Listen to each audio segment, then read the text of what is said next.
The funeral bells tolled at midnight. Cordelia Ashford stood at the edge of her father's grave, the black veil across her face, doing little to shield her from the autumn wind that swept through Ravensmoor Cemetery. Around her, the other mourners had long since departed, their whispered condolences fading into the darkness like ghosts themselves. But she remained, rooted to the wet earth, unable to reconcile the mahogany coffin before her with the warm, laughing man who had raised her alone after her mother's death. The coroner had called it a heart attack. Swift. Painless. A mercy, they said. Cordelia knew better. She had seen the marks on his neck. 2 perfect punctures, barely visible beneath his collar. She had noticed how bloodless his skin appeared, how sunken his features seemed despite the mortician's careful work. And she had found the letter hidden in his study, written in his trembling hand just hours before his death. My dearest daughter, if you are reading this, then I have failed to protect you from the truth I spent your lifetime concealing. The Ashford bloodline carries an ancient debt, a covenant made in blood and shadow centuries before your birth. On your 25th year, the debt comes due. He will come for you, as he came for your mother, as he has come for every Ashford daughter since the bargain was struck. Do not trust his beauty. Do not believe his promises. Run, my darling girl. Run as far as your mortal feet will carry you. The letter had ended there, unsigned, as though death had claimed him mid-sentence. Tomorrow was her 25th birthday. Miss Ashford. The voice emerged from the darkness behind her, smooth as silk drawn across bare skin, rich with an accent she couldn't quite place. Every instinct screamed at her to run, but Cordelia's grief had calcified into something harder than fear. She turned slowly, her hands clenched in the folds of her mourning dress. A man stood 10 paces away, perfectly still in a way that seemed almost inhuman. The moonlight loved him. It caressed the sharp angles of his face, illuminated eyes so dark they appeared black, and gleamed against hair the color of a raven's wing. He wore clothing that seemed plucked from another century, a long coat of midnight velvet, a crisp white shirt open at the throat, trousers that spoke of tailors long dead. He was the most beautiful thing Cordelia had ever seen, and she knew with absolute certainty that he had killed her father. "You shouldn't be here," she said, her voice steadier than she felt. "This is a private burial." "Is it?" His lips curved into something that might have been a smile on a less predatory face. "I was invited, Miss Ashford. By blood and binding, by covenant and curse, I have been invited to every significant moment of your life, though you never knew to look for me in the shadows." He moved closer, and Cordelia realized he made no sound. No footfall on gravel, no rustle of fabric. He simply was, suddenly nearer, the space between them collapsing without the mundane mechanics of walking. "Stay back," she whispered, reaching into her reticule for the knife she'd hidden there. Her father's letter knife, silver-plated, clutched in her trembling fingers. The stranger paused, and something flickered across his perfect features. Amusement? Admiration? You would defend yourself with a butter knife against something that has survived 6 centuries of hunters, inquisitors, and holy men? Your father raised you with courage, at least. That is, unexpected. "My father raised me to survive," Cordelia countered, though her hand shook. "He raised me to recognize monsters when they wear beautiful faces." "Did he tell you what I am?" The question came soft, almost tender. "Did he explain the nature of the debt that binds our bloodlines together like chains forged in hell itself?" "He told me enough. You're a vampire. You've been feeding on Ashford women for generations. You killed my mother. You killed—" Her voice broke. "You killed him." The stranger's expression shifted then, something ancient and terrible moving behind his eyes like shadows beneath deep water. "Your father's death was not my doing, Cordelia Ashford. I swear this on the blood that sustains me. I did not touch him. I gave him my word, 25 years ago, that I would grant him time. Time to raise you, to know you, to love you before—" He stopped, his jaw tightening. "Before you claimed me like property?" Cordelia spat. "Before you drained me dry, like you did my mother?" Your mother chose her fate." His voice turned harsh. "She begged for the dark gift, pleaded to join me in eternity. I refused her. She died naturally, in childbirth, bringing you into this world. Your father made me promise to let you live a mortal life as long as he drew breath. I honored that covenant, but someone else did not." Cordelia's mind reeled. "What are you saying?" "I am saying that your father was murdered by those who wish to prevent what must come to pass. I am saying that you are in danger from forces far older and crueler than I." He extended one pale hand toward her. "I am saying that you have a choice tonight, Cordelia. You can run, as your father begged you to do, and spend the rest of your brief mortal life looking over your shoulder, waiting for death to find you. Or, her voice emerged as barely a whisper, "or you can accept my protection. Place yourself under my covenant, wear my mark, and walk in the shadow of my power until the blood moon rises and the debt is settled." His dark eyes met hers, and Cordelia saw something burning there that terrified her more than any threat. Hunger, longing, endless, aching need. "I promise not to harm you," he said, each word weighted with centuries of power. "This I vow on my immortal soul, what remains of it." Lightning split the sky above the cemetery, illuminating the scene in stark relief. The open grave, the ancient vampire, the mortal, girl caught between her father's death and her own uncertain future. Cordelia looked down at the coffin, holding all that remained of the man who had loved her, protected her, died for her. Then she looked back at the monster, offering his hand. "Tell me your name," she demanded. "If I'm to place my life in a vampire's keeping, I'll know what to call my captor." His smile was slow, revealing the barest hint of fangs. "Lysander Thorn, Lord of the Sanguine Court, and as of tonight, your eternal guardian."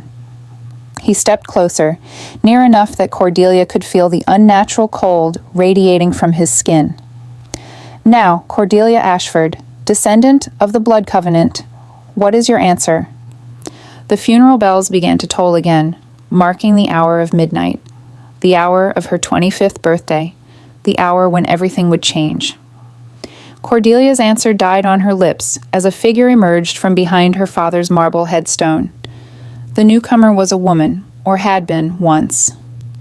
She moved with the same unnatural grace as Lysander, her pale skin luminous against the darkness. But where Lysander embodied cold elegance, this creature radiated malice.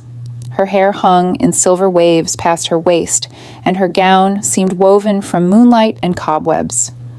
When she smiled, her fangs gleamed like daggers. "How touching," the woman purred, her voice carrying the faint rasp of age beyond measure. "The mighty Lysander Thorn, reduced to begging at the feet of mortal cattle. Have you forgotten everything our kind stands for? Everything you built?" Lysander shifted, placing himself between Cordelia and the intruder with movements too swift to follow. His entire demeanor changed, the careful civility vanishing beneath something far more dangerous. "Morgana, the council sent you to observe, not to interfere." "Observe?" Morgana laughed, the sound like breaking glass. "I came to witness your final degradation, old friend. 600 years you've ruled the Sanguine Court with an iron fist, and now you grovel before this child, all because of a covenant made in weakness, in the pathetic grip of human sentiment." Cordelia's fingers tightened on her silver knife. Her mind raced, trying to understand the dynamics playing out before her. Lysander had spoken of danger, of forces that wanted to prevent what must come to pass. Was this woman one of them? "The covenant is law," Lysander said, his voice dropping to a register that made Cordelia's bones ache. "Sealed in blood before the first council convened. You were there, Morgana. You witnessed the binding. I witnessed your damnation." Morgana's eyes, crimson in the moonlight, fixed on Cordelia with predatory interest. "Tell me, little Ashford, do you know what happens when a vampire of Lysander's age and power claims a mortal under covenant? Do you understand what the blood moon ceremony entails?" "Don't answer her," Lysander commanded, but Cordelia had already opened her mouth.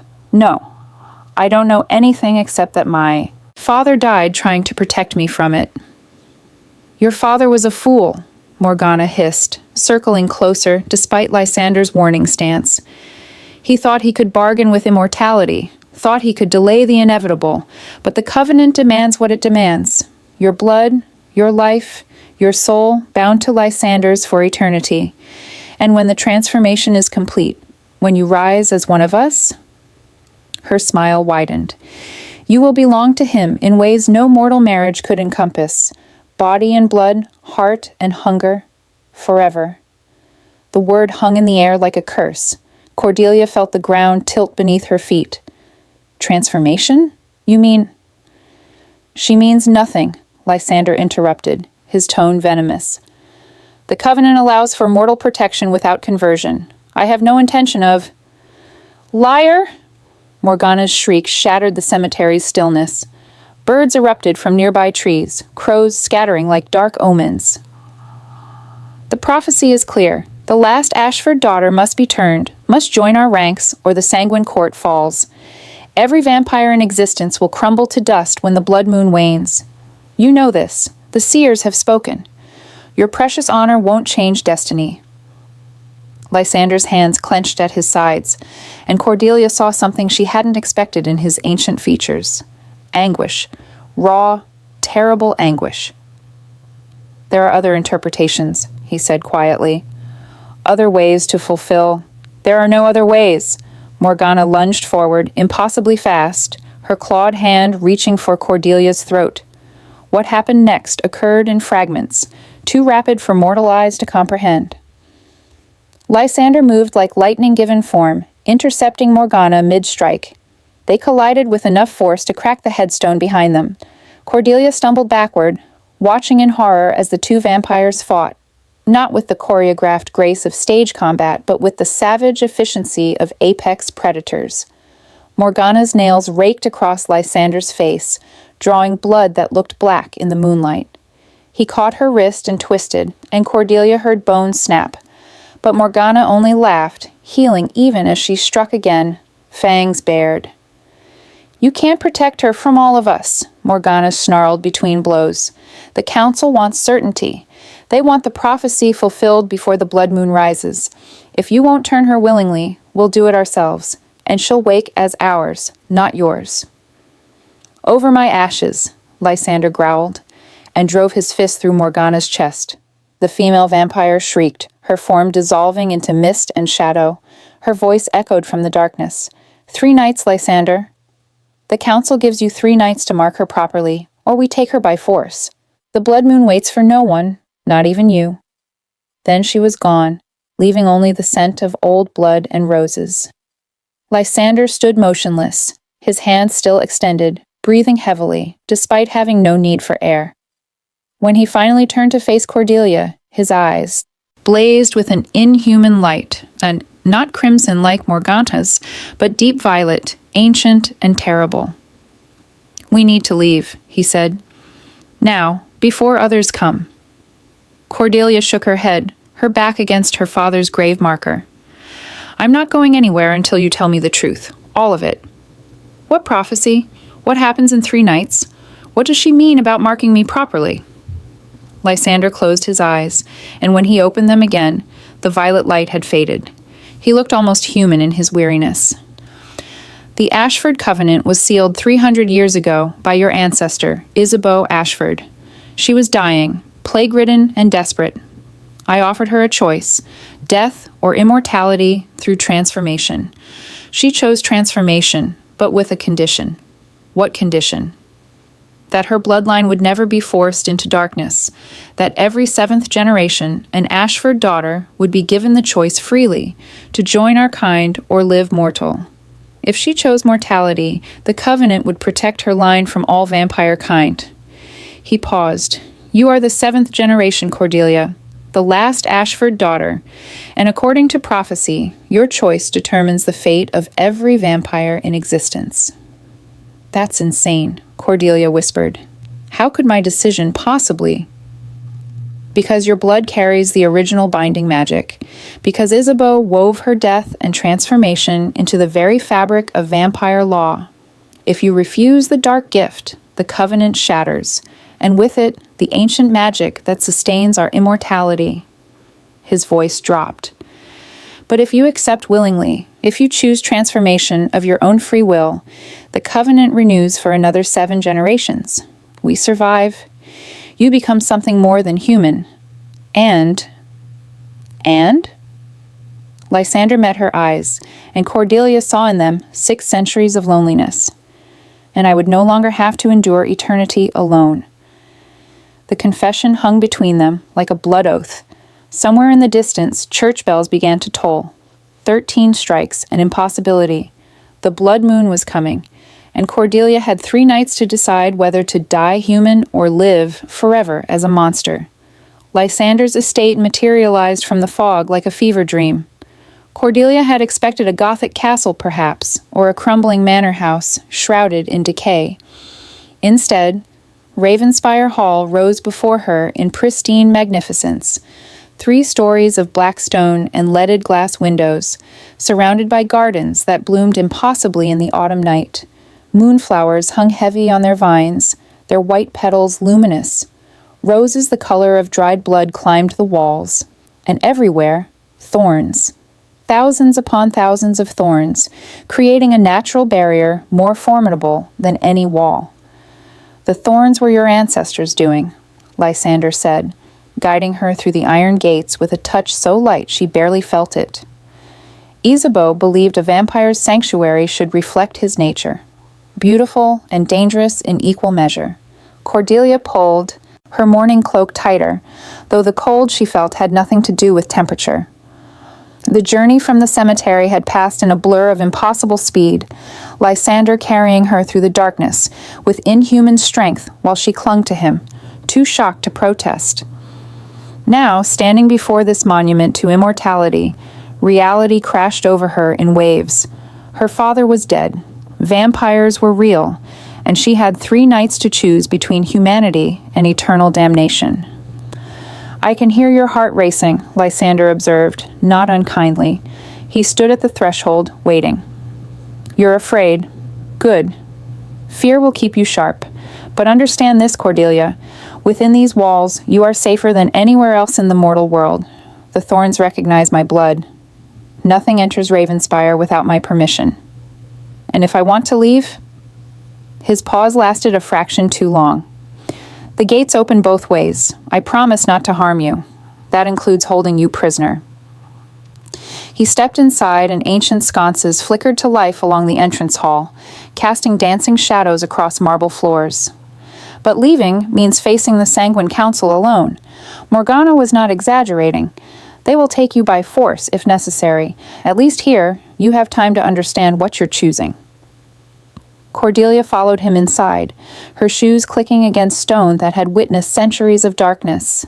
The interior matched the exterior's austere elegance, high ceilings, dark wood paneling, furniture that belonged in museums. But there was warmth here, too. A fire burned in an enormous hearth, its light reflecting off crystal decanters filled with dark liquid she tried not to identify.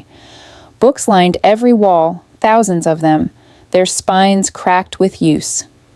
"You read," she said stupidly, then flushed. "Of course you read. 600 years of life would require some way to pass the time." Lysander's lips twitched with something almost like amusement. "I was a scholar before I was turned. Old habits persist, even after the heart stops beating." He moved to a sidebar and poured deep red wine into a crystal glass, offering it to her. "This is wine, nothing more. You're safe to drink it." Cordelia accepted with trembling hands, grateful for something to occupy them. The wine was excellent, rich and complex, with notes of cherry and something darker she couldn't name. It steadied her nerves enough to ask the question burning in her mind. "What were you before you became this?" Lysander settled into a leather chair near the fire, gesturing for her to take the opposite seat. In the firelight, he looked less like a predator and more like a man, weary, perhaps even sad. "A physician. I studied at Montpellier in the early 14th century during the first waves of plague. I thought I could save people, cure the sick, defeat death itself through knowledge and skill." His laugh was bitter. Death found me amusing, I think. She sent a different kind of infection, a Vowed vampire named Constantine, ancient even then. He turned me in a plague house surrounded by the dying. When I woke 3 nights later, everyone was dead, and I was so hungry. The raw pain in his voice made Cordelia's chest ache. She found herself leaning forward, drawn in despite her fear. Why did he turn you? He never said. Perhaps he was lonely. Perhaps he saw potential in a man who fought so desperately against death. Or perhaps he simply enjoyed the irony, transforming someone who dedicated his life to healing into something that feeds on blood to survive. Lysander's dark eyes met hers. I killed him 2 centuries later, after he slaughtered an entire village for sport. That's when I claimed leadership of the Sanguine Court. I rebuilt our laws, created the covenants, tried to impose some measure of civilization on creatures who view humans as cattle. And yet you made a deal with my ancestor that requires my transformation. No. He leaned forward, intensity radiating from every line of his body. Isabeau demanded the covenant to protect her descendants from forced turning. The prophecy came later, unearthed by seers who read the threads of fate in blood and bone. I've spent 3 centuries trying to find another way, another interpretation that doesn't require you to sacrifice your mortality. But you haven't found one. No. The fire crackled between them, filling the silence with ghostly whispers. Cordelia studied the vampire lord, this creature of nightmare who spoke of loneliness and loss with the weariness of someone who had carried the weight of immortality far too long. Tell me what it's like, she said quietly. The transformation. What happens if I choose to become what you are? Lysander's expression shuddered. I won't romanticize it for you, Cordelia. The change is agony. 3 days of dying while your body remakes itself into something other. You'll burn with fever while your heart slowly stops. You'll feel your mortality draining away, drop by drop. And when you wake, he paused, his hands clenching. You wake ravenous. The hunger is unlike anything mortal experience can prepare you for. It consumes everything. Thought, reason, humanity itself. You become pure need. And after? Once the hunger is managed? After you're stronger, faster, nearly immortal. You'll watch everyone you've ever loved age and die while you remain unchanged. You'll feel the sun as poison on your skin, see daylight as an enemy. You'll need blood to survive. Human blood. Though we've developed ways to obtain it that don't require killing. His voice dropped. And you'll be bound to me, Cordelia. The covenant magic ensures it. Your maker becomes your anchor, your compass in the darkness. You'll feel what I feel, know my presence anywhere on earth. We would be connected in ways that transcend even death. The implications of that connection settled over Cordelia like a shroud. You mean I would belong to you? We would belong to each other. The correction came swift and fierce. The bond works both ways. I would feel your emotions, your pain, your joy. I would know if you were in danger, feel it if you suffered. We would be... He seemed to struggle for words. 2 halves of an immortal whole. Cordelia set down her wineglass with shaking hands. I need time to think. You have 3 nights. The blood moon rises on the 3rd midnight. If you haven't been marked by then, Morgana and the council will take me by force. Yes, I understand. She stood, suddenly desperate for space away from his overwhelming presence. Is there somewhere I can sleep? Somewhere alone? Pain flickered across Lysander's face, quickly masked. The east wing, 3rd door on the left. It was prepared for you 25 years ago when your father made his bargain. Of course it was. Cordelia fled toward the stairs, then paused halfway up. Lysander? He looked up at her, ancient and beautiful and terrible. Thank you, she whispered, for honoring my father's request, for giving me these years of normal life. Something in his expression cracked open, revealing an abyss of loneliness she couldn't bear to witness. You were worth the wait, Cordelia Ashford, he said softly, every single year of it. Then he turned away, disappearing into shadows that welcomed him like an embrace, leaving Cordelia alone with the weight of an impossible choice. Cordelia woke to moonlight streaming through unfamiliar windows and the metallic taste of blood in her mouth. She bolted upright, heart hammering, and touched her lip. It came away crimson. She'd bitten herself in her sleep, some nightmare already fading into fragments of shadow and fangs and violet eyes that burned with centuries of longing. The room around her was exquisite. Silk wallpaper and deep burgundy, furniture of dark mahogany that gleamed like polished bones, and a four-poster bed hung with velvet curtains the color of midnight.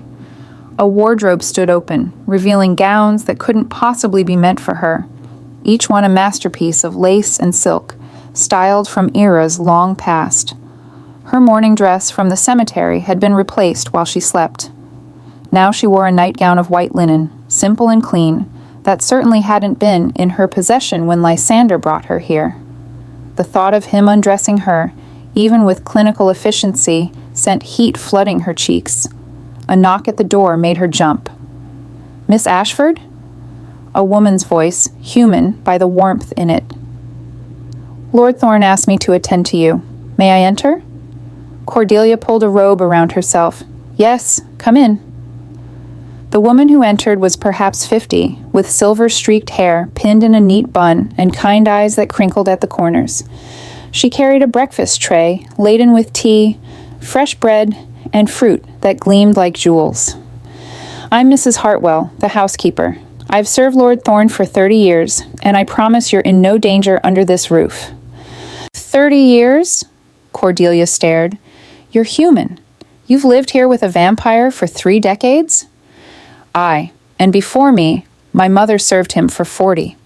The Hartwells have looked after Ravenspire Hall since Lord Thorne claimed it." She set the tray on a side table with practiced ease. "He's not what you'd expect, is he? Not the monster from the Penny Dreadfuls." Cordelia sank into a chair, accepting the tea gratefully. "I don't know what to expect anymore. Everything I thought I knew about the world, shattered in a single night."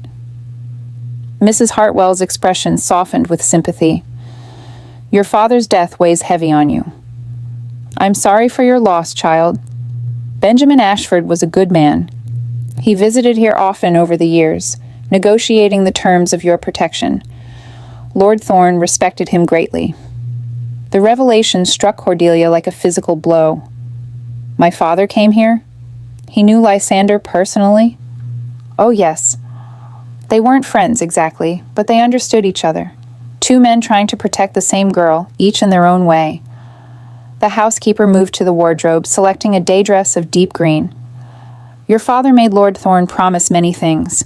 That you'd be given choice, that you'd know a normal childhood, that if transformation became necessary, it would only happen with your full consent and understanding."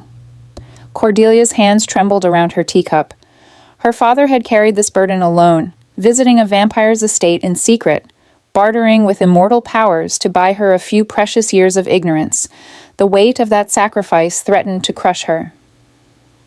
"Mrs. Hartwell, what happens if I refuse? If I choose to remain human and face whatever consequences come?" The housekeeper paused in her work, her weathered hands stilling on the fabric. "Then the covenant breaks, child, and Lord Thorne, along with every vampire bound by Isabeau Ashford's magic, will crumble to dust when the blood moon wanes. Thousands of years of existence ended, the sanguine court destroyed, all because one mortal girl chose her humanity over their immortality." The enormity of it stole Cordelia's breath. "How can that be right? How can my choice condemn thousands to death?" "Because your ancestor bound them with her own transformation. Isabeau's blood became the foundation of their laws, their power structures, their very existence.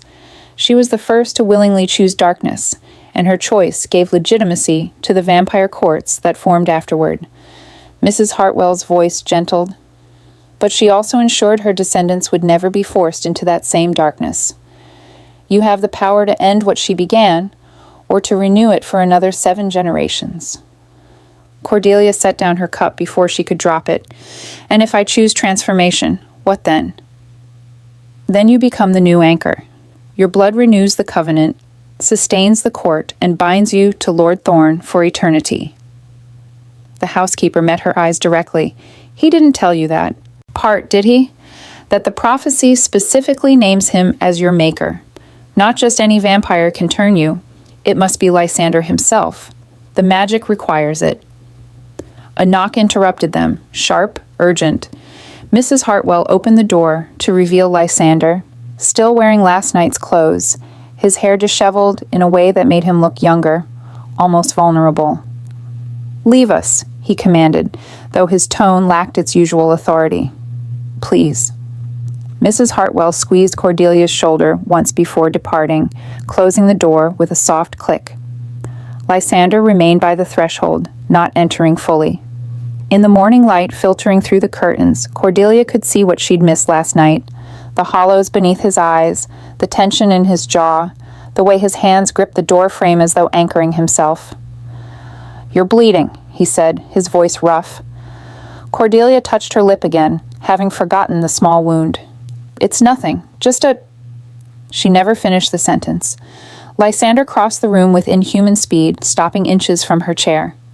His eyes had shifted, no longer dark brown, but that otherworldly violet, blazing with barely controlled hunger. He stared at her bloodied lip with an intensity that should have terrified her. It didn't.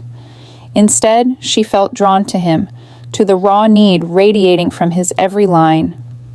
"You should be afraid," he whispered hoarsely. "I haven't fed in 3 days. I've been subsisting on animal blood, trying to maintain control, trying to be safe for you. But your scent, your blood—" He closed his eyes, jaw clenching. "I need to leave. Now." But Cordelia found herself standing, moving closer instead of away. Some reckless part of her, the part that had faced down Morgana with only a silver knife, the part that had agreed to come to a vampire's lair, wanted to understand what he was feeling. "What does it smell like?" she asked quietly. "My blood." Lysander's eyes snapped open, violet fire meeting her gaze, like cherry wine and spring rain, like innocence and defiance mixed together, like everything I've denied myself for 600 years of careful control. His voice dropped to barely a whisper, "Like home." The confession hung between them, intimate and dangerous. Cordelia did something utterly foolish. She reached up and touched the small wound on her lip, then extended her fingertip toward him, a single drop of blood gleaming crimson in the morning light. "Show me," she breathed. "Show me what you are." Lysander caught her wrist, his grip gentle despite the tremor running through him. "Cordelia, you don't know what you're asking." "Then teach me. If I'm to choose between humanity and transformation, I need to understand what it means to be what you are, what it means to hunger." For a long moment, he simply held her wrist, his thumb pressed against her racing pulse. She could see the war waging behind his eyes. Control versus desire, honor versus desperate need. Then, with infinite slowness, he brought her finger to his lips. The touch of his tongue against her skin sent lightning through her veins. Lysander's eyes fell closed, and a sound escaped him, half-groan, half-reverent prayer. When he opened them again, his fangs had descended, white and sharp and beautiful in their terrible purpose. "This is what I am," he whispered against her skin. "This is the monster your father died protecting you from." But Cordelia didn't pull away. Instead, she stepped closer, close enough to feel the unnatural cold of his body, close enough to see her reflection in his ancient eyes. "Then show me the rest," she said. "All of it." And somewhere in the distance, thunder rumbled. The first of 3 nights was ending. Lysander released her wrist as though it had burned him, stumbling backward with inhuman grace that couldn't quite hide his distress. "No," he said, his voice ragged. "No, Cordelia. You don't understand what you're asking, what you're risking." But Cordelia felt something shift inside her, some dormant part of herself awakening in the presence of his unveiled nature. The fear that should have paralyzed her had transformed into something else entirely: curiosity, recognition, as though she'd been waiting her whole life to stand in this room, facing this creature, making this choice. My father kept journals, she said quietly, watching Lysander struggle to compose himself. I found them after his death, hidden in a locked drawer. He documented everything, every visit to Ravenspire, every negotiation, every detail of the covenant. He wrote about you, Lysander, about how you changed over the decades of his visits, how you became less monster and more human, how you asked about me, what I liked, what I studied, what made me laugh. Lysander's expression shuddered. Your father was a perceptive man. He was terrified of you, but he was also... She paused, searching for the right word. Grateful. He wrote that you honored every promise you made, that you showed more integrity than most mortal men he'd known. He said that if I had to be bound to a vampire, at least fate had chosen one with a conscience. Your father was generous with his assessment. Lysander moved to the window, staring out at gardens still blooming despite autumn's chill. I am no saint, Cordelia. The conscience you speak of was forged through 6 centuries of regret. I have done monstrous things, killed innocents, fed on the unwilling.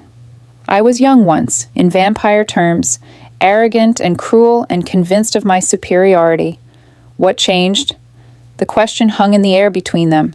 Outside, storm clouds gathered, turning morning into premature twilight. A girl, Lysander said finally, not unlike you. Mortal, brave, far too curious for her own good. Her name was Elena. She lived in a village I claimed as hunting ground in the 15th century. I was 200 years old and still believed humans were nothing more than prey. His hands clenched on the tiny windowsill. She saw through my disguise as a traveling nobleman. She knew what I was, and instead of fleeing, she asked me questions. Wanted to understand the curse of immortality. Wanted to know if any part of the man I'd been still existed beneath the monster. Cordelia moved closer, drawn by the pain in his voice. What happened to her? I fell in love with her. The confession emerged barely above a whisper. For 5 years we met in secret. I tried to be what she saw in me. Tried to reclaim my humanity through her eyes. She made me remember what it felt like to care about something beyond survival and hunger. I even convinced myself that we could have a life together, that I could protect her from the darkness of my world. Did you turn her? No. Lysander's laugh was bitter. I refused, despite her pleas. I wanted her to live a full mortal life, to know sunlight and aging and natural death. I thought I was being noble. But Constantine found her, my maker, the same vampire who had turned me in that plague house. He wanted to punish me for defying his teachings, for trying to be something other than the perfect predator he'd created. Cordelia's breath caught. He killed her. Worse, he turned her without my permission, without preparation. She woke in agony, hungry and terrified and alone. By the time I found her, she'd slaughtered half her village in bloodlust. When she finally recognized me through the madness, his voice broke. She begged me to end her existence. Said she'd rather die than live as the monster she'd become. Did you? I granted her request, held her as she turned to ash in my arms. Then I hunted Constantine across 2 continents and destroyed him in ways that violated every law of the Sanguine Court. Lysander turned from the window, his eyes blazing with ancient grief. That's when I claimed leadership, rewrote the laws, established the covenants. I vowed that no vampire under my rule would ever force transformation on an unwilling victim. That consent would be absolute, that we would be something more than mindless predators. Understanding crashed over Cordelia like a wave. The Ashford Covenant. You created it because of Elena. Isabeau Ashford reminded me of her, dying, desperate, but clear-eyed about her choice. She wanted the transformation, understood its cost, accepted its consequences. When she proposed the covenant, the protection for her bloodline, I saw a way to honor Elena's memory, to ensure that at least one family line would always have the choice Elena had been denied. And now I'm that choice, Cordelia whispered. The 7th generation, the last chance to renew what my ancestor began. Lysander crossed to her then, his movements slow and deliberate, giving her every opportunity to retreat. He stopped when mere inches separated them, close enough that she could see flecks of silver in his violet eyes, centuries of starlight trapped in immortal gaze. "I have watched you from the shadows since you were born," he said softly, "kept you safe from threats you never knew existed, learned everything about you through your father's stories and my own careful observation. I know you prefer novels to poetry, that you take your tea with honey instead of sugar, that you cry at funerals for people you've never met because their grief moves you. I know you're brave and stubborn and far too kind for a world this dark." His hand rose slowly, giving her time to pull away. When she didn't, he cupped her face with infinite gentleness. "I am already half in love with you, Cordelia Ashford, and that terrifies me more than any hunter's blade or holy relic ever could, because I will not become the creature who steals your choice the way Elena's was stolen, even if it means my destruction, even if it means watching every vampire I've tried to civilize crumble to dust." Cordelia's heart thundered against her ribs. She should step back, should maintain distance, should remember that this was a vampire, a predator, something fundamentally other than human. Instead, she reached up and covered his hand with her own. "What if I choose you?" The words emerged before she could stop them. "What if I choose the darkness willingly, like Isabeau did? Not to save the Sanguine Court or fulfill some prophecy, but because I want to understand what you are, what we could be." Lysander's expression transformed, hope and agony warring across features too beautiful to be mortal. "You don't know what you're saying. You're grieving, overwhelmed, not thinking clearly." "I'm thinking more clearly than I ever have." Cordelia stepped closer, erasing the last distance between them. "My father spent 25 years preparing me for this moment, even if I didn't know it. Every story he told me, every lesson in courage and choice, every reminder that monsters and men are separated only by their actions, it was all leading here, to this room, to you, to a decision that will define the rest of my existence, however long that might be." Thunder cracked directly overhead, shaking the foundations of Ravenspire Hall. The storm had arrived, and with it, the second night. "I need to know," Cordelia said, her voice steady despite the enormity of what she was asking. "I need to see your world, understand your life, witness what immortality truly means before I make my choice. Show me, Lysander. Show me everything." His thumb traced her cheekbone with devastating tenderness. "Even if it damns you?" "Even then." For a moment, they stood suspended in time, mortal and vampire, past and future, human warmth and immortal cold. Then Lysander's lips curved into something that might have been a smile in a less haunted face. "Very well, brave girl, but don't say I didn't warn you." He extended his hand. "Welcome to the darkness." Night fell over Ravenspire Hall like a velvet curtain, and Lysander transformed. Cordelia watched in fascination as the careful civility he wore like armor fell away, replaced by something wild and ancient. His movements became fluid in ways that defied physics, not quite floating, but no longer bound by gravity's tedious demands. When he spoke, his voice carried harmonics no human throat could produce, each word layered with centuries of power. "The first thing you must understand," he said, leading her down marble stairs that descended far deeper than the house's foundation should allow, "is that we are not simply humans with fangs. The transformation rewrites everything. Bone, blood, the very essence of what makes you alive. You become something fundamentally other." The staircase ended in an underground chamber that stole Cordelia's breath. It was a library, but unlike any she'd ever seen. Thousands of volumes lined walls of black stone, their spines marked in languages both familiar and utterly alien. In the center stood a circular table inlaid with silver symbols that seemed to shift when she wasn't looking directly at them. "This is the archive of the Sanguine Court," Lysander explained, his hand sweeping across the space with proprietorial pride. "Every covenant, every law, every recorded history of our kind since the first vampire walked the earth. The knowledge contained here would drive mortal scholars mad, literally. The human mind isn't equipped to process some of these truths. Cordelia moved to the nearest shelf, running her fingers along leather bindings that felt warm to the touch despite the chamber's chill. How old is the oldest? The Codex Sanguinis dates to ancient Mesopotamia, 4,000 years before Christ. It describes the first transformation, not a romantic legend of cursed nobility, but a brutal account of a Sumerian priest who consumed the blood of a dying god and became something neither mortal nor divine. He pulled down a massive tome, its pages yellowed with impossible age. This is what you would inherit, Cordelia. Not just immortality, but the weight of our entire history. Every vampire turned becomes part of this lineage, connected to every vampire who came before.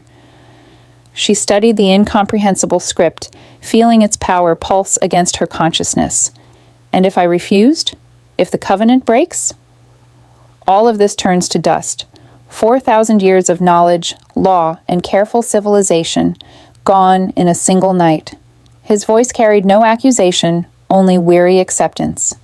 The Council fears chaos more than death.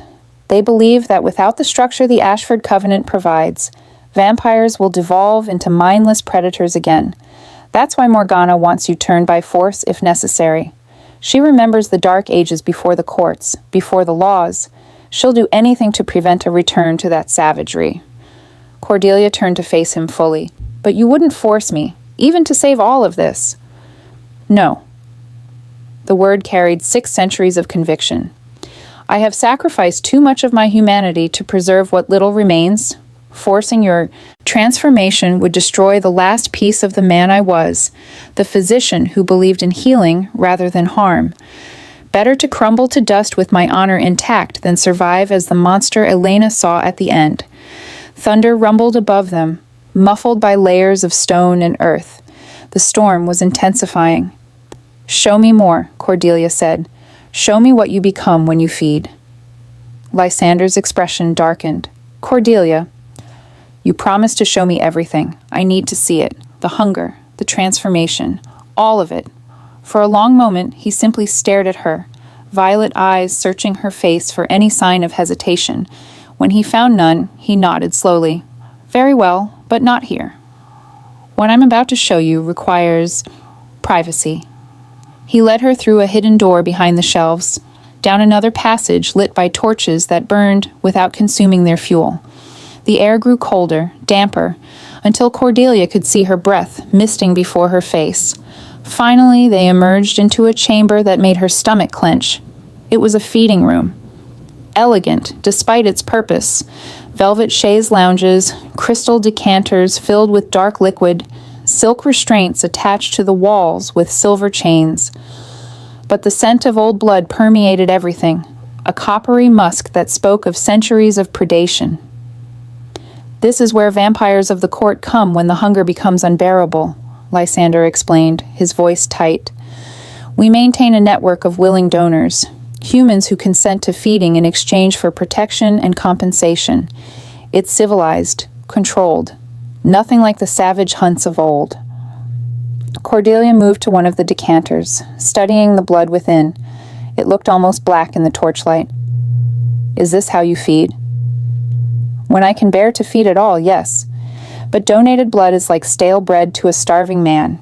It sustains, but barely. The hunger wants fresh blood, freely given, warm from the vein. His hands clenched at his sides. It wants the intimacy of feeding directly from a living source, the rush of their heartbeat against your lips, the taste of their fear and arousal mixed together. Is that what you want? From me? The question hung in the air like a blade. Lysander crossed to her with inhuman speed, stopping so close she had to tilt her head back to meet his eyes. They blazed violet fire now, his control visibly fraying. What I want from you, Cordelia Ashford, would terrify you if I spoke it aloud. I want to taste your blood. I want to feel your pulse beneath my tongue. I want to show you pleasures no mortal man could provide, dark ecstasies that only immortal lovers can share. I want to turn you, bind you to me for eternity, and never spend another century alone.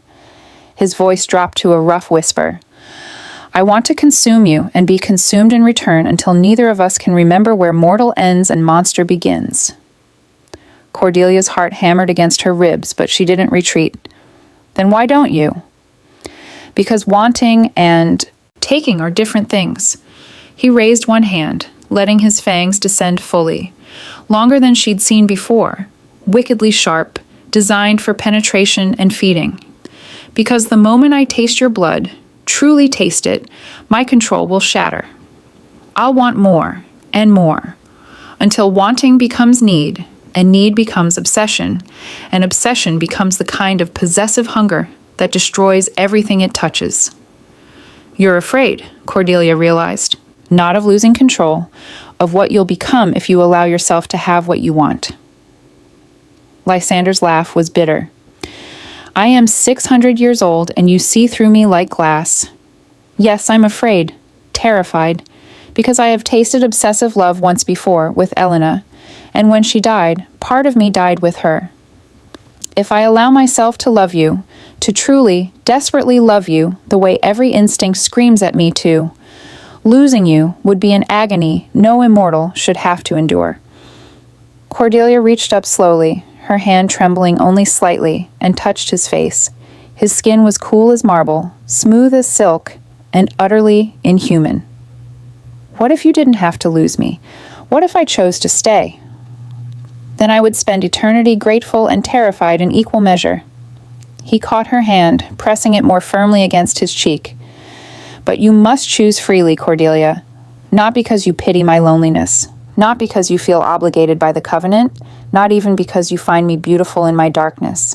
You must choose transformation because you want it, want the immortality, the power, the endless night stretching before you like a dark promise. Before Cordelia could respond, a sound echoed through the chamber, footsteps rapid and urgent. Mrs. Hartwell appeared in the doorway, her face pale. My lord, we have visitors. The Sanguine Council has arrived. They demand to see the girl. Lysander's expression turned to stone. It's only the second night. They agreed to give me 3. Morgana claims the Covenant allows for inspection of the Covenant heir. She's brought 7 council members with her. They're waiting in the great hall. Cordelia felt ice flood her veins. What do they want? Lysander's hand found hers, his grip protective despite the cold. To ensure you're being properly prepared for transformation. To verify that I'm fulfilling my duties as your intended maker. To intimidate you into compliance. And if I refuse to see them, they'll take you by force. Council law supersedes even my authority as lord of this estate. His jaw clenched. But I will not let them harm you, Cordelia. Whatever happens tonight, you have my protection. He pulled her close, his arms encircling her with surprising gentleness. Stay close to me, he whispered against her hair. Show no fear, and remember, you are the last Ashford daughter. They need you far more than you need them. That gives you power, if you're brave enough to wield it. Cordelia nodded, drawing strength from his certainty. Together, they ascended to face the Sanguine Council. The second night had just become far more dangerous. The great hall of Ravenspire had transformed into a court of nightmares. 7 vampires stood in a semicircle before the massive hearth, each one radiating power that made the air itself feel heavy. Morgana occupied the center position, her silver hair cascading over a gown of black silk that seemed woven from shadows. The others flanked her. 3 women and 3 men, their ages impossible to determine, their beauty so perfect it crossed into something unsettling. Cordelia forced herself to walk steadily beside Lysander, her hand clasped in his. She wore the green dress Mrs. Hartwell had selected, suddenly grateful for its high collar and modest cut. Every pair of eyes tracked her movement with predatory focus that made her skin crawl. Lord Thorne, Morgana purred, her crimson gaze sweeping over their joined hands. How intimate. I trust you haven't forgotten the protocol surrounding Covenant heirs. Physical contact before the marking ritual is considered highly inappropriate. The protocols were written 3 centuries ago, Lysander replied coolly, not releasing Cordelia's hand. Times change. The council would do well to remember that adaptation is survival. A man stepped forward, tall and broad-shouldered, with copper hair pulled back in a queue and eyes like molten gold. When he spoke, his accent carried the lilt of old Russia. I am Dmitri Volkov, first general of the Sanguine Court. The protocols exist for good reason, Thorn. An unmarked heir must remain untainted. Your feelings for the girl are already compromising the Covenant's integrity. My feelings are irrelevant to the Covenant's function, Lysander said. The magic requires only willing transformation and blood binding, nothing more. Doesn't it? Another woman glided forward, this one small and delicate with dark skin and eyes like polished onyx. Her voice carried the musical cadence of ancient Egypt. I am Neferet, keeper of prophecies. I have read the blood omens, studied the star charts, consulted the seers. The prophecy is quite specific. The seventh Ashford daughter must not only transform willingly, but must do so through love, genuine, soul-deep love that transcends mortal and immortal boundaries. Cordelia's heart stuttered. Lysander's hand tightened on hers. That interpretation is disputed, he said sharply. The original text is ambiguous at best. The original text is in Sumerian cuneiform, which I translated personally, Neferet interrupted. Her smile was sharp as a blade. The word used is kurgaltu, soul-binding through passionate devotion. Not mere willingness, not simple acceptance. Love, Lord Thorn. The covenant requires the heir to love her maker with her whole heart, or the renewal fails. The implications crashed over Cordelia like a tidal wave. It wasn't enough to choose transformation. She had to love Lysander, had to give him not just her mortality, but her heart, her soul, everything that made her who she was. That's impossible, she heard herself say. Her voice sounded distant, strange. You can't command love. It either exists or it doesn't. Precisely, Morgana said with satisfaction, which is why the council has concerns. 2 nights have passed. The blood moon rises tomorrow at midnight. You've spent mere hours in Lord Thorn's presence. How can genuine love develop in such a short time? The answer, of course, is that it cannot. Unless, Dmitri added, his golden eyes gleaming, the love was always destined, written in blood and fate long before either party drew breath, which brings us to our purpose tonight.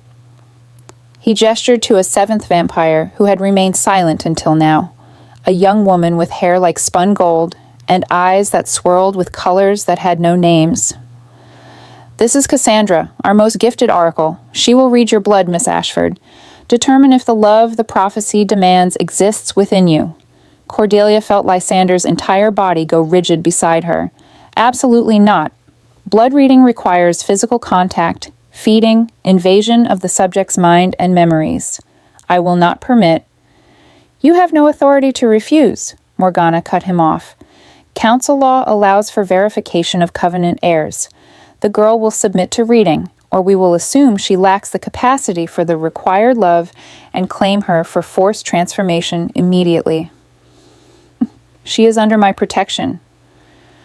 Your protection is exactly what we question. Morgana's voice cracked like a whip through the hall. You are too close to this, Thorn, too invested. Your judgment is compromised by 600 years of loneliness and 3 centuries of waiting for this girl to be born. We need objective confirmation that the prophecy can be fulfilled, or we act to preserve the court through alternative means. Lysander moved to place himself between Cordelia and the council, his power suddenly palpable, a crushing weight that made the ancient walls groan. Alternative means? You speak of forcing transformation on an unwilling victim, of violating every law I established to prevent exactly that kind of savagery. If you attempt to touch her without consent, I will destroy every single one of you. Council authority be damned. The temperature in the hall plummeted. Frost formed on the windows. The other vampires shifted into defensive positions, their own power rising to meet his challenge. Stop! Cordelia's voice cut through the building tension like a blade through silk. Every eye turned to her. She stepped around Lysander, moving into the space between ancient vampire lord and immortal council. Her legs shook, but she kept her spine straight, her chin high. "I'll submit to the blood reading," she said clearly, willingly, with my full consent. "Cordelia, no." Lysander reached for her, but she stepped beyond his grasp. "I need to know too," she said, meeting his violet eyes directly. "I need to understand what I'm feeling, if it's real or just reaction to impossible circumstances, if I'm capable of the love the prophecy demands." She turned to face Cassandra, whose swirling eyes studied her with unnerving intensity. "What does blood reading entail?" Cassandra's voice emerged, soft, almost kind. "I will taste your blood, just a small amount from your wrist. Through it, I will see your memories, your emotions, the deepest truths your conscious mind might hide even from yourself. It is intimate and invasive, yes, but not painful, not if you don't resist. And you'll know if I can love him, truly love him, not just attraction or gratitude or fear. I will know the contents of your heart as clearly as you know them yourself, perhaps more clearly." Cassandra extended one pale hand. "The choice is yours, Cordelia Ashford. Submit to reading and prove yourself worthy of the covenant, or refuse and face forced transformation by the council within the hour." Cordelia looked back at Lysander. His expression was anguished, every line of his body screaming protest. But he didn't speak, didn't command her to refuse, because he'd promised her choice and he would honor that promise even now, even if it destroyed him. She thought of her father, who had visited this hall for 25 years to secure her protection, of Elena, who had begged for transformation and been turned into a monster instead, of Isabeau, who had chosen darkness with full knowledge of its cost. And she thought of Lysander, lonely, honorable, terrified to love her, because losing her would break what remained of his humanity. "I consent," Cordelia said. She extended her wrist to Cassandra. The oracle moved forward with liquid grace, her fingers cool as death as they wrapped around Cordelia's arm. "Look at me," she commanded. "Look into my eyes and think of nothing. Let your truth rise naturally." Cordelia stared into those impossible, swirling eyes and felt herself falling.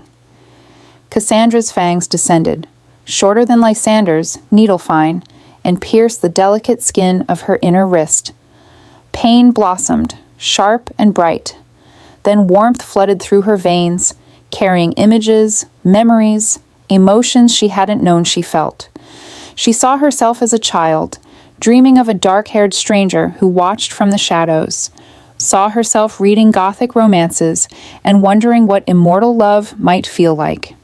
Saw the moment in the cemetery when Lysander first appeared, and the spark of recognition that had flared despite her fear, as though some part of her soul had been waiting for exactly that face, that voice, those ancient, haunted eyes. She saw him holding her in the feeding chamber, confessing his wants, saw the tenderness in his expression when he touched her face, saw 6 centuries of loneliness reflected in violet depths that had forgotten how to hope. And she felt it, the truth blooming in her chest like a dark flower. Not love, not yet, but the potential for it. The beginning of something that could become love, given time and choice and shared darkness. Cassandra released her wrist, stepping back. Blood trickled down Cordelia's arm, vivid crimson against pale skin. The oracle turned to face the council, her expression unreadable. "The girl's heart is true," Cassandra pronounced. "She carries the seed of the required love. With proper cultivation, it will bloom before the blood moon rises." Relief flooded through Cordelia, until she saw Morgana's smile. "Proper cultivation," the silver-haired vampire repeated. "Yes, that's exactly what we had in mind." She snapped her fingers. The doors to the great hall burst open, and through them came a woman Cordelia recognized from her father's journals, pale as death, eyes like ice, radiating power that made even the council members step back. "This," Morgana announced with vicious satisfaction, "is Victoria, and Lysander's first progeny, the vampire he turned 300 years ago to replace the lover he lost." Lysander's face drained of what little color remained. No. Victoria is gone. She disappeared centuries ago. She's been waiting, Morgana purred. Waiting for you to finally move past your obsession with mortal women. Waiting to reclaim her rightful place as your eternal consort. Victoria's cold eyes fixed on Cordelia with murderous intent. Hello, husband, she said to Lysander. Did you miss me? The second night had just become a nightmare. The silence that followed Victoria's pronouncement was absolute.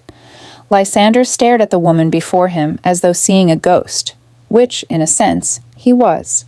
Victoria moved with predatory grace into the great hall, her movements deliberately sensual, designed to draw every eye. She wore crimson velvet that clung to her form like a second skin, and her platinum hair fell in waves past her waist. Beautiful, ancient, deadly. You look well, my love, she said to Lysander, her voice carrying the faint accent of old Vienna. The centuries have been kind to you, though I see you've acquired a pet. Her ice-blue eyes cut to Cordelia with contempt. How quaint. Playing house with mortal cattle while I languished in exile. You weren't exiled, Lysander said, his voice carefully controlled. You left. 300 years ago, you walked away from Ravenspire and never looked back. Because you cast me aside. Victoria's composure cracked, revealing the rage beneath. I gave you everything, my mortality, my humanity, my eternal devotion. I became vampire for you, transformed at your hand, bound myself to you through blood and magic. And you repaid me with coldness, distance, endless comparisons to your precious dead Elena. Cordelia felt as though the floor had tilted beneath her feet.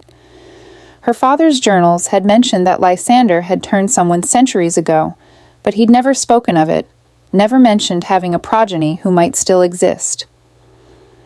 You demanded transformation, Lysander said quietly. I warned you.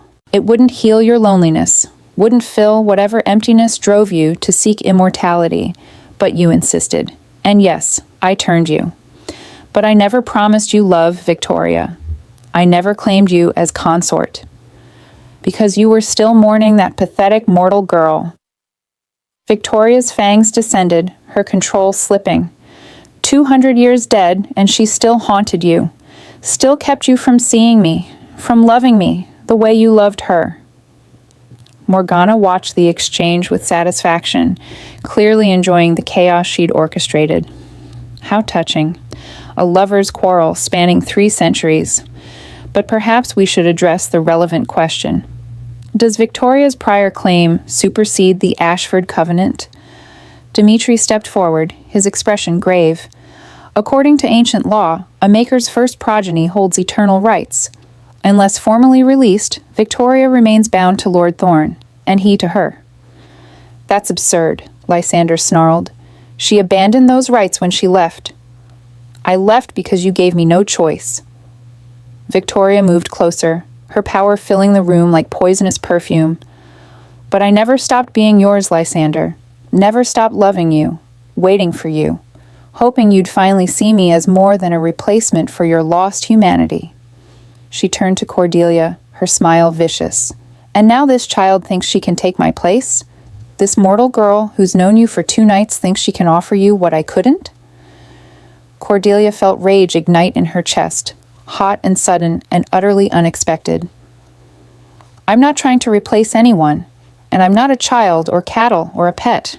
I'm the 7th Ashford daughter, and according to your own laws, I hold the power to renew or destroy the entire Sanguine Court. Victoria laughed, but there was hysteria in it. You hold nothing but the illusion of power. The council needs you alive and transformed, yes, but they don't need you intact.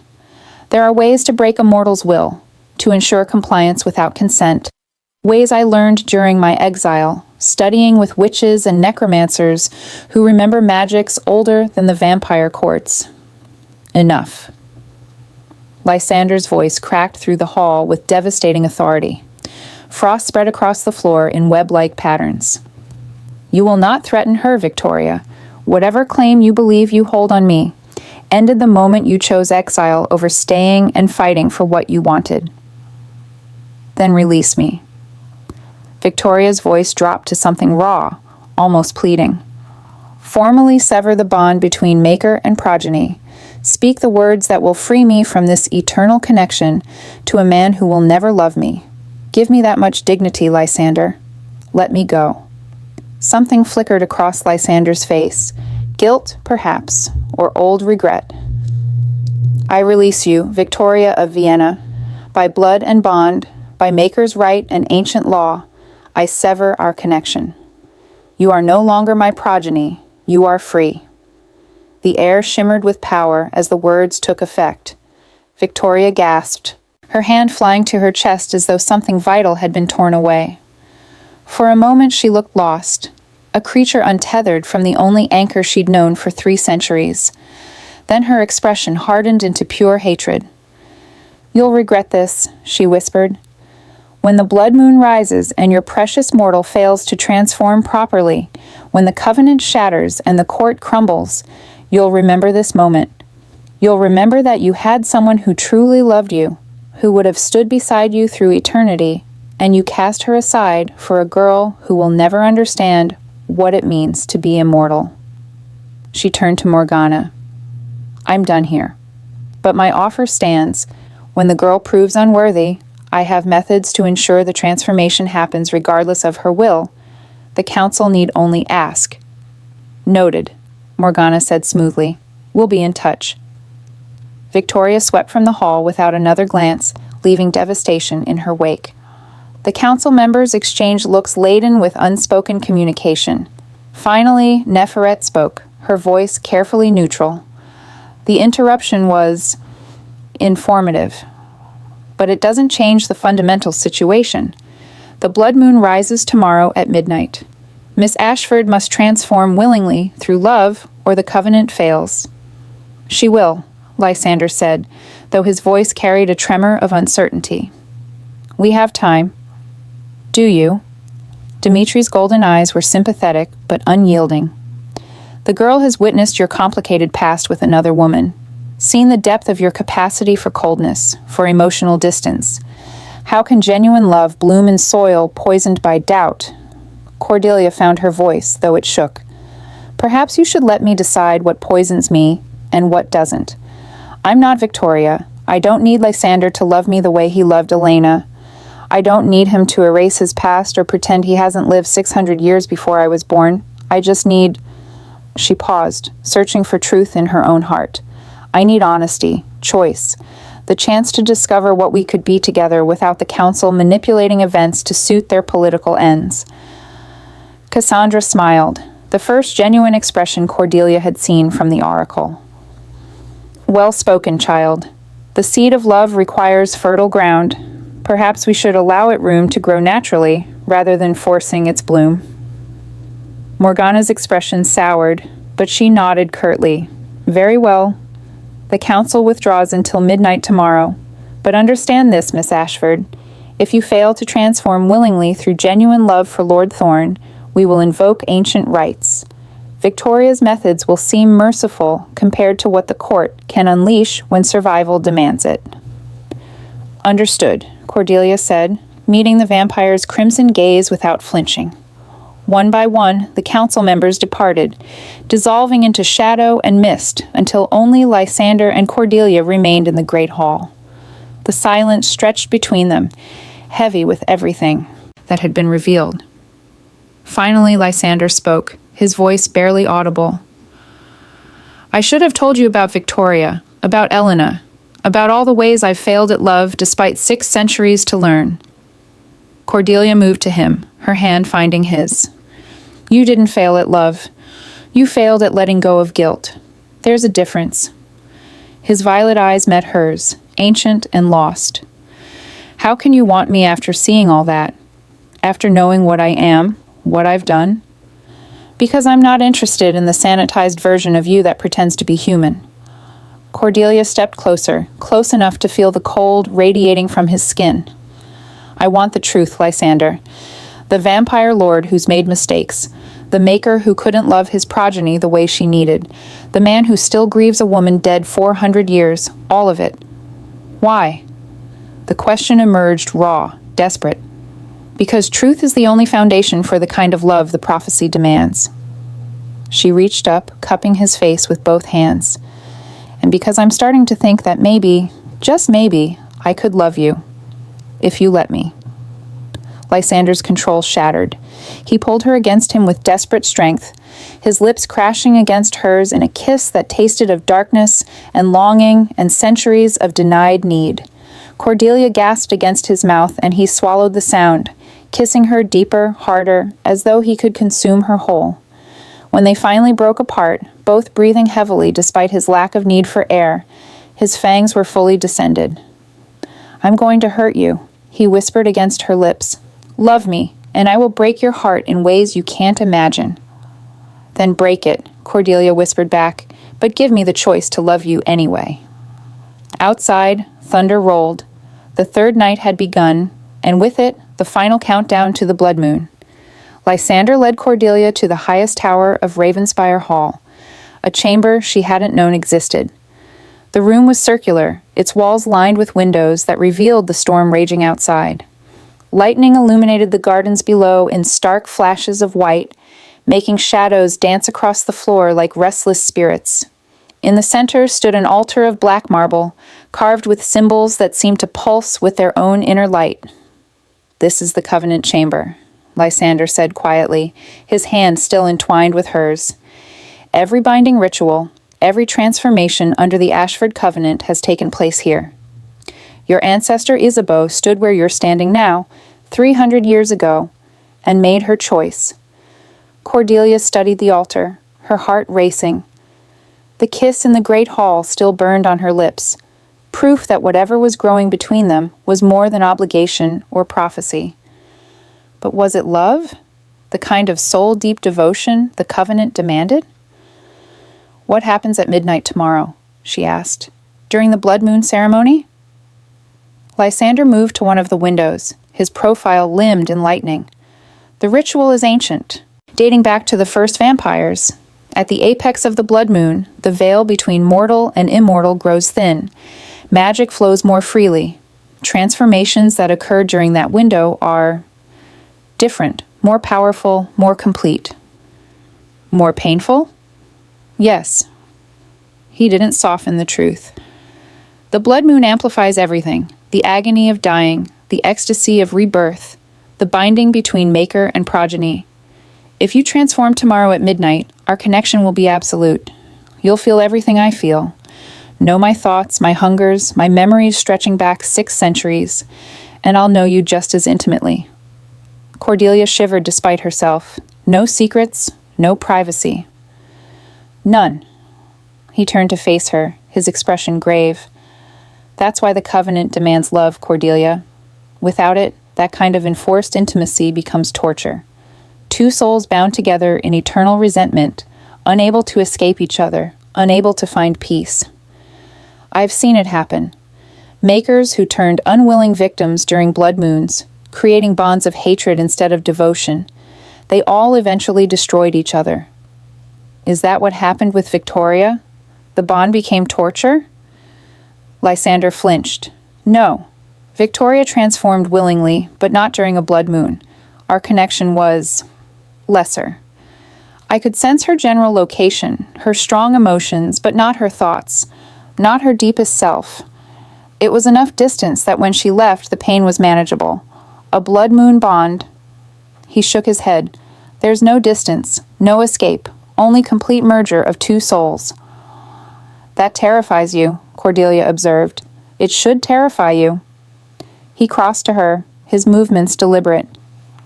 "You're 25 years old, you've barely lived, and you're contemplating binding yourself to a vampire who's already failed at love more times than you've drawn breath.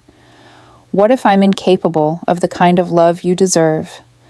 What if 600 years of existence has worn away whatever part of me could truly connect with another soul?" Cordelia met his violet gaze steadily.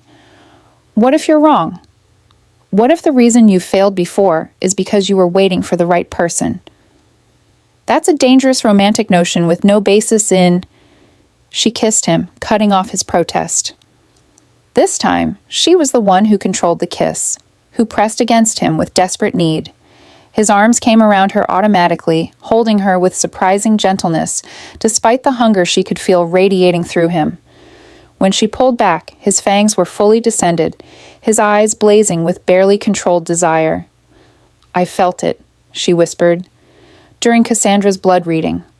I saw how you look at me when you think I'm not watching, how you've been alone for so long that you've forgotten what it means to be truly known by another person, how terrified you are that loving me will destroy what little humanity you have left." She touched his face, tracing the sharp line of his jaw. "But I also saw the truth you won't admit, that you're already half in love with me, not with the idea of me, or with the prophecy, or with what I represent. With me. The stubborn girl who faced down Morgana with a butter knife, who chose to come here rather than run, who keeps asking questions when she should be afraid." Lysander's hands trembled where they gripped her waist. "Cordelia, I'm not Elena," she continued. "I won't beg for transformation and then hate what I become. I'm not Victoria, demanding love you can't give and resenting your past. I'm me. And I'm choosing this, choosing you, with full knowledge of what it means. The pain, the hunger, the eternal bond, all of it." "You don't know what you're saying," he whispered, but there was hope in his voice now, desperate and fragile. "You can't possibly." "I love you." The words fell into the space between them like stones into still water, creating ripples that spread outward until the entire chamber seemed to vibrate with their power. Lysander went absolutely still. "What?" "I love you," Cordelia repeated, more certainly this time. "I don't know when it happened. Maybe in the cemetery when you promised not to harm me. Maybe when you showed me the archive and I saw how desperately you've tried to preserve some measure of civilization among monsters. Maybe when you released Victoria because it was the right thing to do, even though it cost you politically." She smiled through sudden tears. "Or maybe it started 25 years ago, in my dreams, when some part of my soul recognized that you were waiting for me, that we were always meant to find each other." "You can't," Lysander breathed, his voice breaking. "You can't love me. I'm a monster. I've killed innocents. I feed on blood to survive. I'll watch you age and die if you stay mortal, or bind you to darkness forever if you transform. Either way, loving me guarantees suffering." "Then I'll suffer." Cordelia pulled him down until their foreheads touched.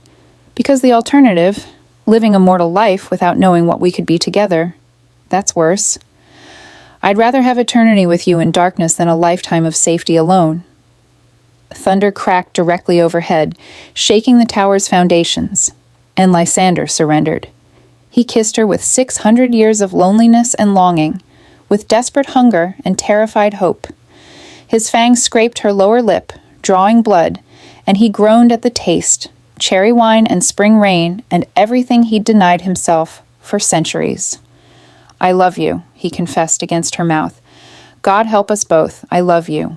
I've loved you since you were born, loved you through your father's stories, loved you from the shadows of your life, and I'm terrified that loving you will destroy us both." "Then we'll be destroyed together," Cordelia whispered back. She tilted her head, exposing the pale column of her throat, an invitation, an offering, a promise. "Show me," she breathed. "Show me what it means to be yours." Lysander's eyes blazed violet fire. "If I taste you now, truly taste you, I won't be able to stop. The hunger will demand everything. Your blood, your life, your transformation. We'll complete the bond tonight, before the blood moon ceremony, before the council returns." "Good." Cordelia's smile was fierce. "Let them arrive tomorrow to find it already done. Let Morgana see that we made the choice ourselves, on our own terms, without their manipulation or threats." "You're certain?" His lips brushed the pulse point at her throat, fangs grazing skin. "Once I bite, once the transformation begins, there's no going back. You'll die as human and wake as vampire. You'll hunger for blood. You'll be bound to me for eternity. You'll become everything your father died trying to protect you from." "My father died buying me the time to make this choice freely," Cordelia corrected. "And I choose you. I choose us. I choose the darkness if it means never being alone again." Lysander's control shattered completely. His fangs sank into her throat with exquisite precision. Not the savage attack of a mindless predator, but the careful penetration of a physician who remembered how to heal even as he fed. Pain bloomed sharp and bright, then transformed into something else entirely. Pleasure. Dark, overwhelming pleasure that flooded through Cordelia's veins like liquid fire. She gasped, her hands clutching Lysander's shoulders as he drank deeply, his throat working with each pull of blood. She could feel his hunger, his desperate need, his absolute devotion mixing with her own emotions, until she couldn't tell where she ended and he began. This was the bond, the soul-deep connection the prophecy demanded, and it was terrifying and beautiful in equal measure. Lysander pulled back with visible effort, his lips stained crimson. "Now you," he rasped, bringing his wrist to his mouth. He bit down savagely, tearing the skin, and dark blood welled up, almost black, ancient, carrying 6 centuries of immortal power. "Drink," he commanded. "Take my blood into yourself. Let the transformation begin." Cordelia pressed her mouth to his wrist without hesitation. The taste was nothing like she'd expected, not copper and salt, but something richer, older, tasting of midnight and eternity and endless hunger finally satisfied. She drank deeply, feeling his blood burn down her throat like liquid starlight, rewriting everything it touched. Her heart stuttered, struggled, began to slow. "That's it," Lysander whispered, cradling her against him. "Let go of mortality. Let it drain away. I have you. I'll carry you through the darkness and bring you back transformed." Cordelia's vision blurred. Her body felt both burning and frozen.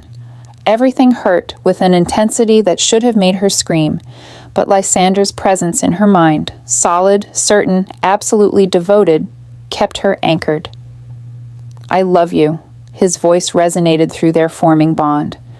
"I will love you through this agony and beyond, through every night of eternity. You are mine, and I am yours, now and forever." Cordelia's last thought before darkness claimed her was simple: worth it. Then her heart stopped beating, and the transformation began in earnest. Death was not the peaceful surrender poets described. Cordelia burned. Every cell in her body ignited with agony as mortality fought against the transformation, rewriting her from the inside out. Her heart spasmed, beating, stopping, beating again in erratic rhythm as vampire blood waged war with human weakness. Time lost meaning.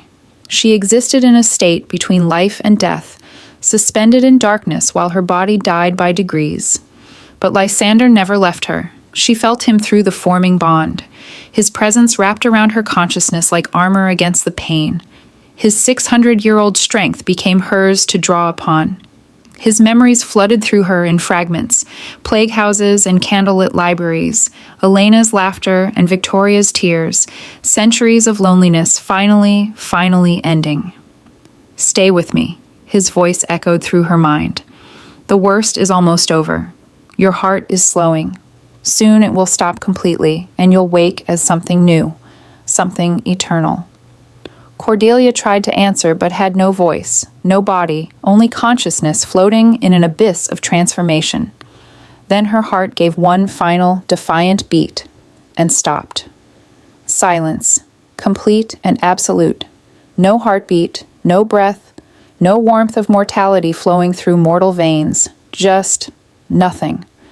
For 3 seconds that felt like 3 centuries, Cordelia existed in perfect stillness, dead but not yet reborn, caught between worlds. Then the hunger awakened. It crashed over her like a tidal wave of need so overwhelming, so all-consuming, that her eyes snapped open with a gasp that didn't draw breath. The world looked different, colors more vivid, every detail sharp as broken glass. She could see individual dust motes floating in moonlight, count the threads in the velvet curtains, trace the grain patterns in ancient wood. And she could smell blood. It called to her with siren song, the rich, intoxicating scent of life itself pumping through warm veins.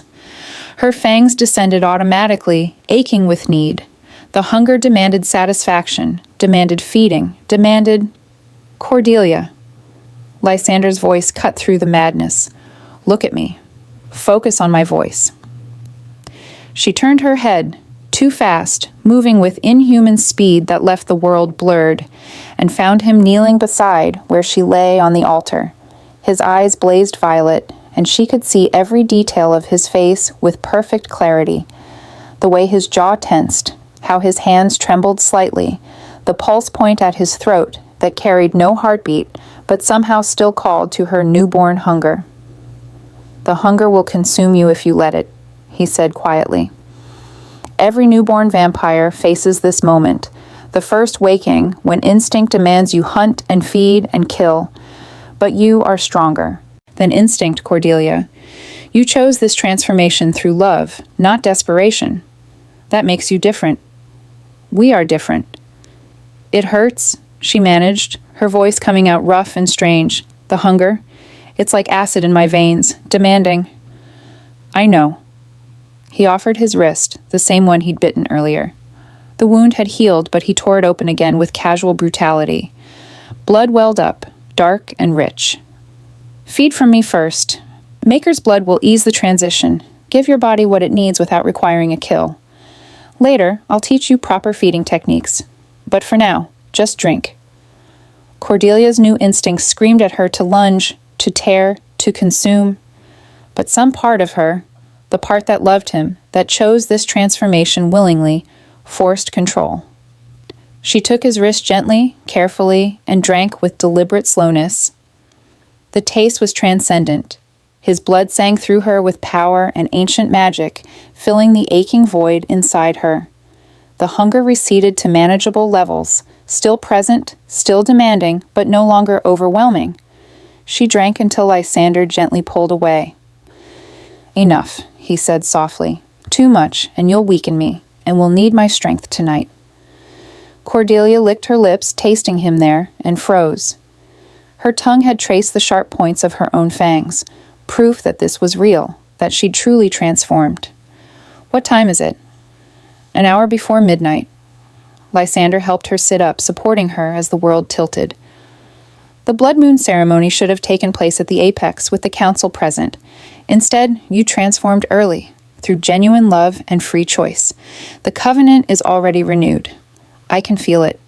The magic that sustains the sanguine court is whole again.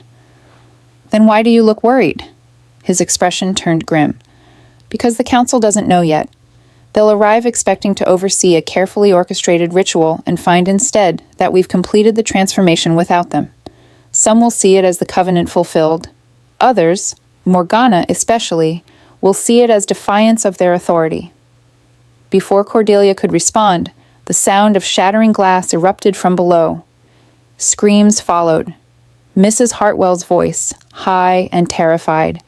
Lysander was on his feet instantly, every line of his body radiating lethal readiness. They're here, and they're not happy.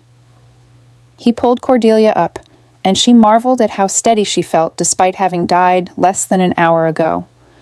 Her new vampire body responded with perfect grace, every movement fluid and precise. What do? We face them together. Lysander's hand found hers, their fingers intertwining.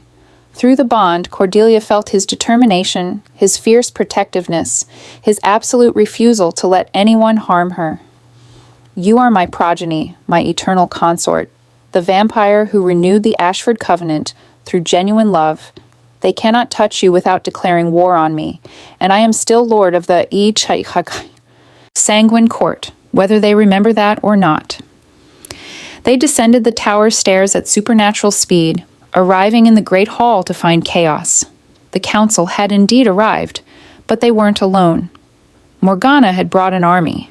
20 vampires filled the hall, their combined power making the ancient walls groan. And at the center stood Victoria, her expression triumphant. Seize them, Morgana commanded. Lord Thorne has violated sacred protocol by transforming the Covenant heir outside the ceremonial window. The transformation is invalid. The girl must be destroyed and a new heir found. The transformation is complete and valid. Lysander countered, his voice carrying absolute authority. Cordelia Ashford transformed willingly, through love, exactly as the prophecy demanded. The covenant is renewed. Check your own magic, Morgana. Feel the power flowing through the court structure again. The heir has fulfilled her destiny. Neferet stepped forward, her dark eyes wide with wonder. He's right. The covenant magic is whole. I can feel it. Stronger than it's been in generations. The transformation worked. It doesn't matter, Victoria shrieked. The ritual must be public, witnessed, done according to ancient law. Private transformations are forbidden, especially blood moon bindings. They're too powerful, too dangerous. The girl could become unstable, could develop abilities beyond normal vampire limits. She stopped mid-sentence as Cordelia moved. One moment, Cordelia stood beside Lysander.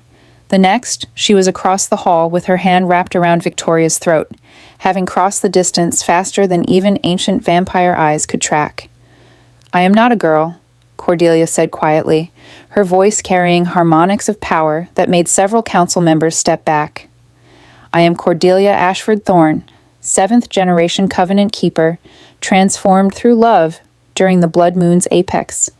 And you will address me with respect, or I will teach you why Maker's progeny fear those born from genuine devotion rather than desperate loneliness. Silence fell like a shroud. Victoria stared at Cordelia with wide eyes, feeling the strength in that grip, strength that shouldn't exist in a vampire less than 2 hours old. Impossible, Dimitri breathed. She's manifesting blood moon powers already. That kind of ability takes decades to develop. Not when the bond is forged through true love, Cassandra interrupted, her swirling eyes bright with fascination. The prophecy promised this. A covenant renewed through soul-deep devotion creates something more than ordinary transformation. Look at her, Morgana. Truly look. Morgana's crimson gaze studied Cordelia with grudging respect. The mark. Cordelia glanced down and saw it for the first time. A symbol had appeared over her heart, visible through her dress like a brand burned into immortal flesh. It was the Ashford crest, intertwined with thorns and roses, glowing faintly with violet light. Dani, covenant mark, Neferet whispered. It hasn't appeared on an Ashford daughter since Isabeau herself. The prophecy is truly fulfilled. The court is saved. One by one, the council members knelt. Even Morgana, her expression bitter, dropped to one knee in acknowledgement of the covenant's completion. Only Victoria remained standing, rage and heartbreak warring across her beautiful features. This isn't over, she promised darkly. You may have renewed the covenant, little Ashford, but you've also made enemies, powerful ones who will not forget this humiliation. Then let them remember, Cordelia replied, releasing her hold, and let them know that I'm not afraid. Victoria dissolved into mist and shadow, fleeing into the storm. The blood moon rose at last, turning the sky crimson, and in the great hall of Ravenspire, above, the covenant stood renewed. The council departed as dawn approached, leaving Cordelia and Lysander alone in the great hall's echoing silence. Through the windows, Cordelia watched the sky shift from crimson to deep purple as the blood moon began its descent. She could feel the approaching sunrise, not as warmth or light, but as a pressure against her new vampire senses, a warning that daylight would bring pain if she didn't seek shelter. How do you feel? Lysander asked quietly, his hand still entwined with hers. Cordelia considered the question. Her body hummed with power she was only beginning to understand. The hunger lurked at the edges of her consciousness, manageable but never truly gone. And through the bond, she felt Lysander's presence like a second heartbeat, constant, comforting, absolutely intertwined with her own existence. Different, she said finally. Not just physically. It's like I can see the world from two perspectives at once, my own and yours. I know things I shouldn't know. Your memories of Elena feel almost like my own. I can taste the regret you carry about Victoria without you saying a word. The blood moon bond, Lysander confirmed. There are no secrets between us now, no hidden corners of the soul. For better or worse, we know each other completely. Does it frighten you? Cordelia turned to face him, studying the ancient features she could now see with perfect clarity. Even the finest details were visible, tiny scars from his mortal life that vampire healing had preserved rather than erased, the exact pattern of silver in his violet eyes, the way his expression softened when he looked at her. "Terrifies me," he admitted. "I've spent 6 centuries carefully controlling what others see, maintaining walls between my true self and the world. But with you?" He touched her face with infinite tenderness. "There are no walls. You see every failure, every moment of weakness, every time I've fallen short of the ideals I claim to uphold. And you love me anyway. I don't know how to process that." "Then don't process it." Cordelia leaned into his touch. "Just accept it. Accept that love doesn't require perfection, that I chose you knowing your flaws because they're part of what makes you real." Through the bond, she felt his emotions crest, love and gratitude and wonder mixing with lingering disbelief that this was real, that he was no longer alone. "We should go below," he said reluctantly, glancing at the lightening sky. "Your first sunrise as a vampire is not an experience you want to have without preparation. The sun won't kill you instantly, but the pain is considerable." Cordelia nodded, letting him lead her down to the lower levels of Ravenspire. But instead of returning to the feeding chamber or the archive, he brought her to a set of rooms she hadn't seen before, a suite decorated in deep blues and silvers, with furniture that managed to be both elegant and comfortable. "Your chambers," Lysander explained. "I had them prepared years ago, hoping you might someday choose to stay. Though I imagined you'd remain mortal, visit during nights, live a human life while under my protection." His smile was bittersweet. "I never truly believed you'd choose transformation. Choose me." "Neither did I," Cordelia admitted, exploring the space with new vampire senses that cataloged every detail. "A week ago, I was planning my father's funeral and trying to figure out how to manage his estate. I had no idea vampires existed, no idea my entire life had been building toward this moment." She found a mirror and stopped, staring at her reflection with shock. She looked the same dark hair, same features, same basic appearance. But something fundamental had changed. Her skin held an otherworldly luminescence, her eyes reflected light like a cat's, and when she smiled experimentally, her fangs descended with perfect precision. "I'm beautiful," she whispered, not with vanity, but with genuine surprise. "Is that normal?" "Transformation enhances whatever beauty already existed," Lysander said, coming to stand behind her in the mirror. His reflection was clear. The myth about vampires lacking reflections was just that, a myth. "But yes, you are extraordinary. The blood moon bond amplified everything. Your strength, your speed, your appearance. You're not just vampire, Cordelia. You're something more rare. A true consort, transformed through love during the apex of power." As he spoke, the first rays of sunlight penetrated the upper floors. Even here, far below, Cordelia felt it like needles across her skin. Uncomfortable, but not unbearable. "It will get easier," Lysander assured her. "Ancient vampires developed some tolerance. In a few centuries, you might manage twilight hours. But true sunlight will always be forbidden to us. We are creatures of darkness now, you and I." "Forever," Cordelia said softly, testing the word. Forever was no longer an abstract concept, but a concrete reality stretching before her. Endless nights of existence, centuries to explore the bond they'd forged, eternity to love and be loved. It should have terrified her. Instead, she felt only peace. "I need to ask you something," Lysander said, his voice careful. "The covenant is renewed for 7 more generations, but that doesn't bind you to stay at Ravenspire. You could leave, explore the world, live your immortal life however you choose. The bond connects us regardless of distance. You're not my prisoner, Cordelia. You're my equal, my consort, my—" She silenced him with a kiss, pouring everything she felt through the bond. Love and certainty and absolute commitment. "I choose to stay," she said when they parted. Not because the covenant demands it, or because I have nowhere else to go. I stay because I love you. Because after 25 years of normal life, I want extraordinary. I want centuries of learning what we can be together. I want to help you maintain the Sanguine Court's laws, protect future covenant heirs, maybe even find ways to improve relations between vampires and humans. Lysander's expression transformed with hope. You want to help me rule?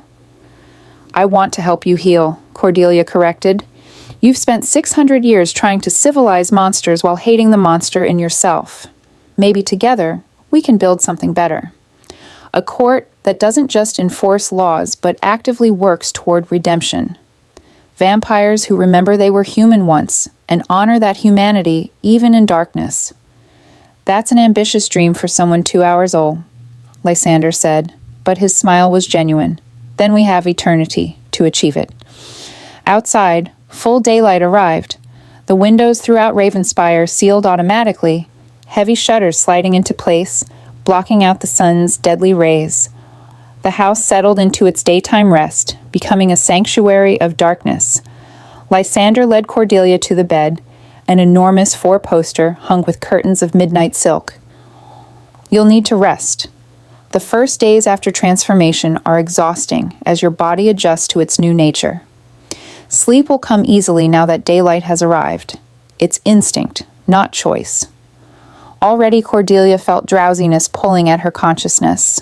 Not the gentle tiredness of mortal exhaustion, but something deeper, a fundamental command from her vampire nature to seek rest while the sun ruled the sky. She settled into the bed, and Lysander joined her, pulling her against his chest with careful tenderness. I love you, he whispered into her hair. Thank you for choosing me, for choosing this, for being brave enough to see past the monster to whatever remains of the man. I love you too, Cordelia murmured, already drifting. And you're not a monster, Lysander. You're just someone who's been alone too long. But you're not alone anymore. Through the bond, she felt his response, wordless but profound. 6 centuries of loneliness finally, completely ended. They slept as daylight blazed above, 2 souls perfectly entwined in darkness. When they woke with the sunset, there would be challenges to face, Victoria's promised revenge, the council's continued scrutiny, the complications of immortal politics. There would be struggles as Cordelia learned to control her hunger, master her new abilities, navigate the complex world of vampire society. But they would face it together. Maker and progeny, lord and consort, 2 halves of an eternal whole. The Ashford Covenant stood renewed, not through force or manipulation, but through the one thing powerful enough to transcend death itself: love, true, freely chosen, soul-deep love that would endure through centuries of darkness. And in the highest tower of Ravenspire Hall, the covenant mark glowed softly with violet light, a beacon of hope in the eternal night.